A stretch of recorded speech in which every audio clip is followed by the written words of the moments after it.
was talking to our good friend CJ, and I was saying goodbye and I miss you and all that. And he was tearing up, and he said, "I'm gonna get out of here soon. I'm gonna get housing. I'm gonna move out. I'm gonna forget this place. I'm gonna forget all the horrible nights with no sleep. I'm gonna forget all of it, but I won't forget you guys." People of Creston City, people of everywhere around the world, this is David Christopher Pacheco. Hi, my name is Kimmy. My name is Arthur Ortiz. Been in Denver since 1973. Okay, so let's just talk in circles for a little bit. Just talk in circles, just shoot the breeze a little. Yeah. You know, they see beyond what I look like. They see what my actions are and say, hey, that is a good person. A lot of people say home is where the heart is, but my heart's in many places. It's just I don't know where home is. Welcome back to Homeless But Human. Here with you once again is Blake. And here with you once again is Shayla. Hey, we are so glad to be back with you as we continue this series of the summer service cities, where our missionaries were sent all around the country and that one international site to truly encounter the poor in these new cities and transform the culture of that city. So today's episode is highlighting Dayton, Ohio. Let's go, Dayton, Ohio. And here with us is Stephanie and Liam. So, Stephanie, you're a returning podcast girl. Yeah, she's happy to be back. And you may remember her or you may not, because she shared that some people put spaghetti on her head when she woke up, and she still gets asked about that. She's spaghetti girl forever. You are spaghetti girl. And my yo-yo I get asked about. Oh, the yo-yo. Yeah, yo-yo spaghetti girl. Liam, tell us a little bit about you. I'm a first-year missionary from Wisconsin, and I'm glad to be here today. Talk about Dayton. Go Pecco. No. What the heck? I'm actually a Giants fan. Wow. Interesting. My dad's from Jersey. It hurts my heart. Oh, that makes a lot of sense. Well, yeah, so good to have you two with us today, seeing the different ways that Christ in the City's mission not only stays in Denver, but goes out, right? When we have great gifts of the Lord, we have no other option but to share them, right? We overflow with them. So, yeah, can you guys just start off by painting us a picture? What was it like in Dayton, showing up, and then ministry, kind of set the scene? So I picture Dayton, Ohio to be a very small town. I had never been before, and I just knew of a university that was there. So the day that we showed up, we flew into Cincinnati and drove into Dayton, and there was a skyline, and I was very surprised by that. So it was a bigger city than we expected, I think all of us. There were 4-year missionaries leading it, and we stayed at the women and children's shelter. Oh, wow. And we did ministry there as well as the men's shelter. So the first day was a lot, just being welcomed into a shelter where we were staying, where we've never stayed before. So the poor, right, in Dayton, not a lot of chronically homeless like Denver, correct? Yeah. Like homeless out on the streets? There was very little homeless on the streets. What is the situation there? Why is that? Basically, the city's solution to their homeless problem is just put everyone in shelters. I think they have around 4 shelters in Dayton. Wow. They have 2 others that weren't like SVDP shelters. And so you guys went in to these shelters. Tell us a little bit about the ministry and the shelters for you guys, what that experience was like. It surprised me from day one. I did ministry at the men's shelter with Stephanie, and the men were very receptive to us. There was they were unaware of it actually, but there was like a brotherhood there that we kind of just got invited into. And that was really cool just to kind of, enter into that with them. They were just very receptive from day one, and it was very easy to enter into friendship with them because they were starving for friendship and connection and just joy. There was like a lack of joy at the shelter that we brought that was really, really unique and cool.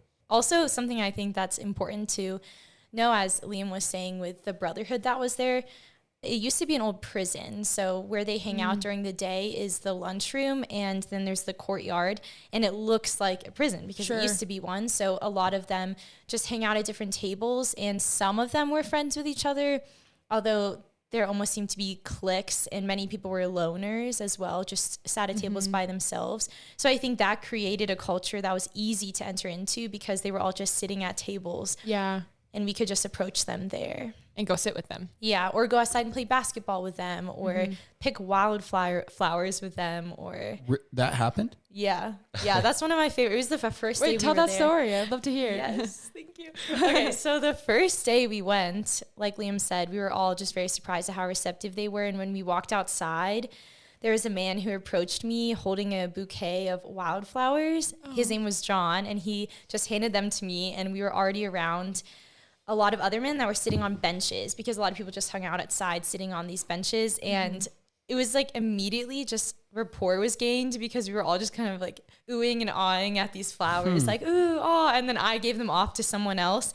And then everyone was just laughing, and it was just like such a special moment. And then some of the missionaries and John inspired us to go pick more flowers. And then we started handing them out to people on the benches. And that's how a lot of our friendships started, actually, was just through giving like middle-aged men flowers. Yeah, it was really special. Wow, what a way to just like kick it off. And like, I'm sure you I'll received be well honest. from that. Yeah. I wouldn't have expected that to work. Yeah. I mean that in an honest way. Like, you know, I wouldn't, but I love it. One of my good friends, Johnny, that I got to know there, he saw me holding the flowers and called me over because he wanted one.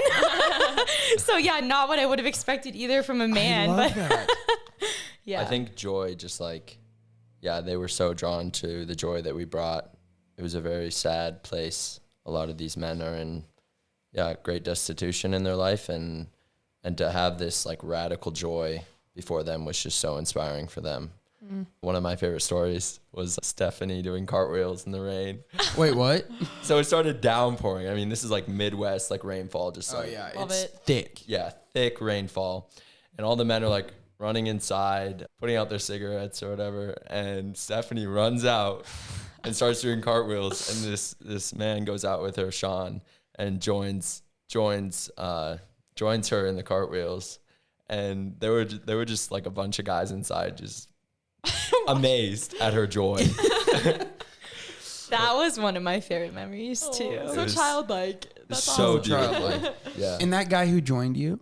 Sean, yeah, he was amazing. Actually, what's funny is I ran outside and he was already out there. Okay, so he didn't follow me. He was out there with his arms spread open wide in the pouring rain. That's right. Just looking up to the sky, already soaking wet. And I looked at him and just thought, like, wow, we were meant to be friends. Because in that moment, I wanted to be out there in the rain, and he did too. And yeah, it was really fun. He's a good man. Good man. So many little story, but so the two things you've said are flowers and cartwheels in the rain. And also spades. Honestly, I have so many stories I can tell you. They Tell are us. really big on spades there. Yes, because great game. that's kind of, I think It's that a card game for all those who don't know. exactly, yeah, which kind of was maybe expected with just like the prison culture kind of like a lot of people just play card games a lot. I've actually never been to a prison, but that's what some of them were saying, that they started to play spades when they were in prison and then just continued with that. And there were a pair. So it's a 4-person game and you play with pairs. There was one pair that was really good, known to be the best in the shelter, but I'm also pretty good. So What? No. no, I'm actually really good. And I started playing with another guy, Greg, and he became my partner throughout the last week and a half there. I lost the first 2 games against the best pair, quote unquote, but the last game I won against them. And quote, the man CJ, who's one of the best players, said to me, "You play better than all these guys here." And I was like, yes. Wow. Stephanie. One of a kind. Liam, any other stories that you can think of you'd like to share? There was this time when another man who was just such a fatherly figure to us in the shelter, he had this magnetic speaker that he could attach to the lockers. So he attached it to one of the lockers and he started playing this praise and worship song. And Stephanie, him and I just put our arms around each other and just listened to this praise and worship song. And to be honest, I'm not a huge fan of praise and worship, but this was a truly beautiful moment. And he's just so in love with Jesus, on fire for his faith. And it was just such a beautiful moment. So yeah, unifying in this like dark place that we were in, where he just wanted to share this love that he had for Jesus. It was so beautiful. Wow. Was that a friend that you had kind of had the whole time, or was that kind of like a one-off encounter with him? Yeah, we had formed a really good friendship with him up to that point, and he just wanted to share with us like his love for Jesus from the start, really. I mean, he was just so on fire. And he had so many words of wisdom that I've received and like prayed about since then that are just so beautiful. Yeah. Yeah. I think that's something that's, I would love to ask you guys and touch on too. Like, you were only there for a couple weeks, and I'm just wondering how you think you've impacted that shelter, because ultimately you left after 3 weeks of being there. And like, was it worth it to go? Like, was it worth it for you? Was it worth it for the shelters that you were doing ministry in? How did you see that they were affected or will continue to be affected? A couple of days ago, I got a phone call from one of my good friends there. His name is Hudson. And I also got to talk to another friend, Greg, on the phone. And they were just saying how much they still miss us, and things that we left there for them, they still use and they keep on the lockers. I truly think God is doing, I know God is doing big things in Dayton, Ohio, especially at the shelters. I saw that in Glenn's life, one of the men that he was just sharing about with the praise and worship. Also in Hudson's life, people just through our friendship being brought back to reconciliation with God in conversations we had and wanting to go back to church. And what was so funny is none of that was explicit in what we were talking about, but just how much their hearts were turned back to a joy and a love that I'm not sure they ever experienced before. Like a purity of love from us that they were confused about. And that's what I think is so beautiful about Sauce is we don't have a reputation going to these shelters. They don't know why we were there.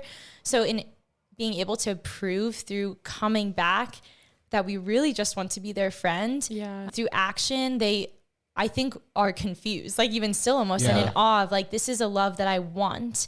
And that is something at both the women and men's shelter I saw a lot of. Well, as we were saying goodbye, just them saying how we impacted them and that we changed the culture. One of the women said this, we changed the culture in a way that it won't be the same when we leave. Yeah. That last day was really when all the fruits of those friendships became apparent to me. I was talking to our good friend CJ, and I was saying goodbye and I miss you and all that. And he was tearing up, and he said, I'm going to get out of here soon. I'm going to get housing. I'm going to move out. I'm going to forget this place. I'm going to forget all the horrible nights with no sleep. I'm going to forget all of it, but I won't forget you guys and the way you have touched my life. Oh my gosh. Yeah. And I was so touched by that. Wow. That's beautiful. Like you said, joy, right? But even if, I'll be as bold to say, like, even if you guys had rough days there, those things, it's like you gave them the gift of yourselves. We talk about this so often around here, right? And one day that happened to be flowers, and another day cartwheels, and spades games, all Stephanie. Liam, sure, you gave him a lot of stuff too, but maybe not that weird of stuff. Not that weird. Yeah, but it's just like they saw that, right? And you kept coming back, and it wasn't forever, but I think that's so inspiring for all of us, right? Like Christ in the City family, listeners, everyone, just realizing like, sometimes it's the time, it's just showing up. Something too, on the last day we were there, a man said to us that we actually care and that we actually listen. And that's something that in all these stories of joy that we can share is often overlooked, is how important and moving just being listened to is. And that was something that I think often overlook, is just how much listening changes people's lives. You guys were there to just be. On the days when I felt like I didn't have much to give, there's still so much more that I could give as long as I was present and listening to them, because that's what they're looking for. That's what they want. Just realizing that the gift of my presence was enough. Stephanie, we have a note here that you had written a poem, a reflection from your time in the shelters. I was wondering if you would be willing to share that with us. So one of the friends at the shelter Hudson, I wrote a short story about that I would love to share. Let's hear it. It begins.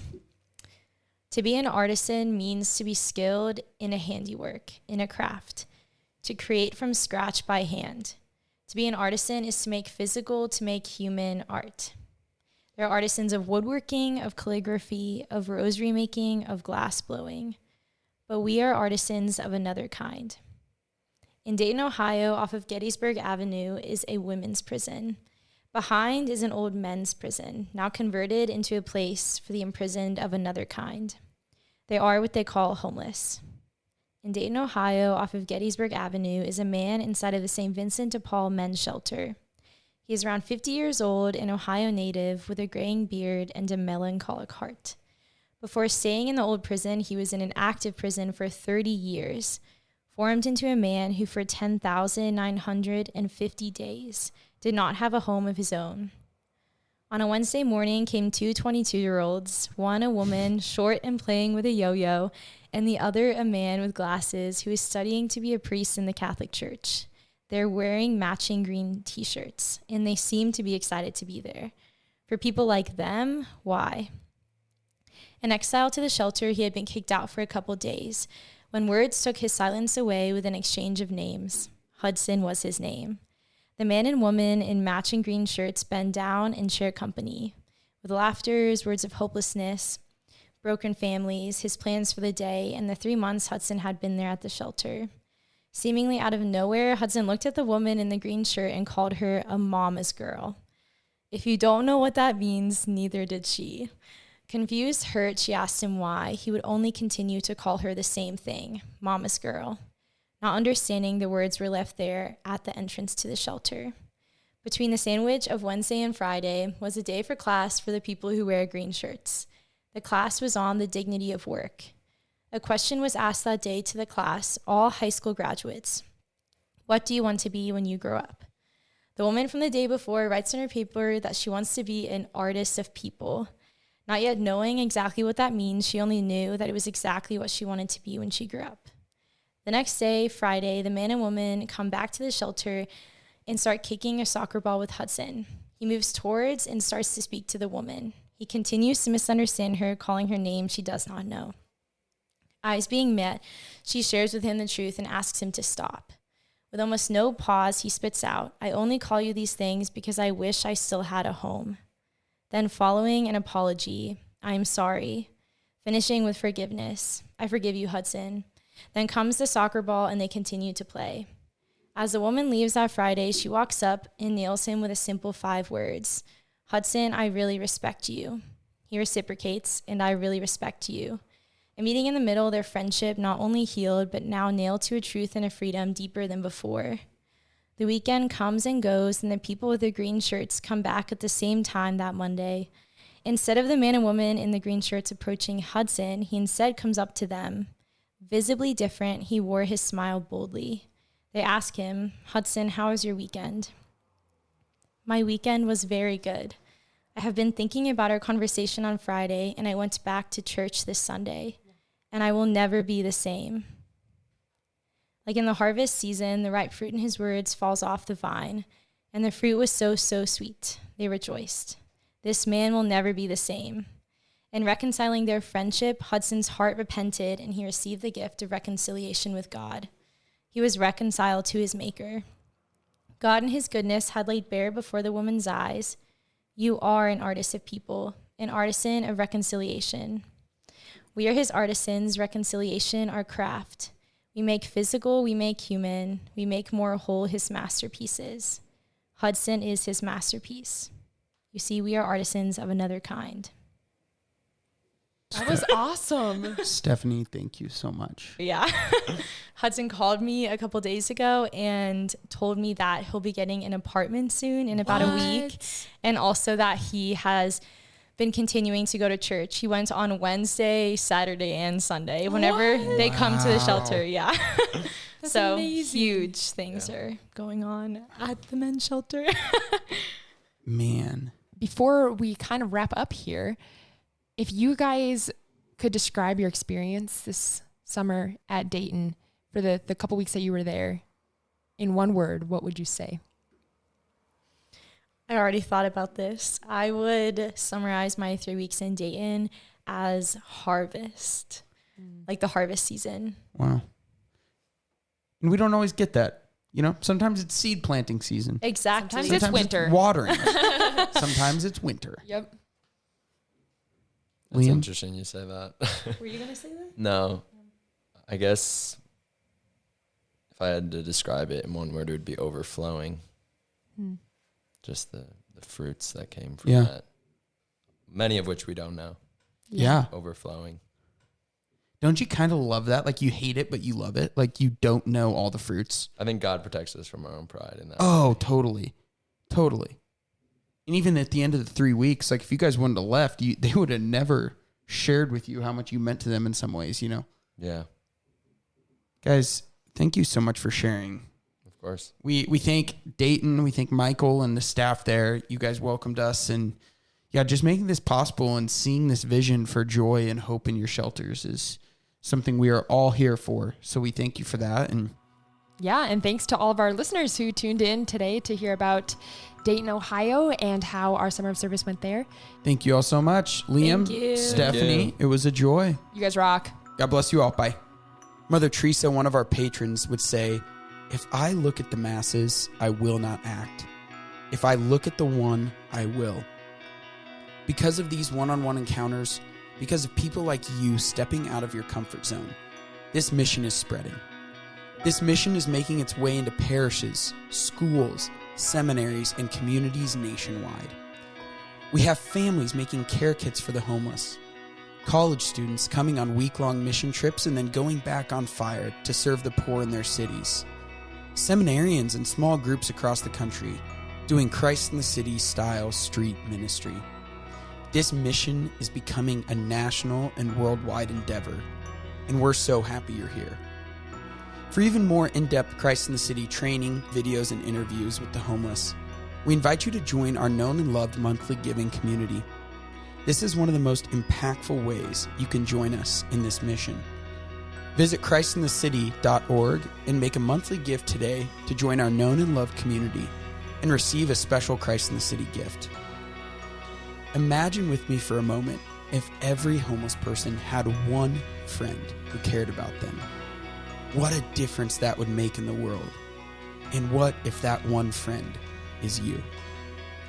You can listen to this podcast on iTunes, Spotify, podcast platforms. And do us a favor and go hit subscribe and leave us a review. God bless you.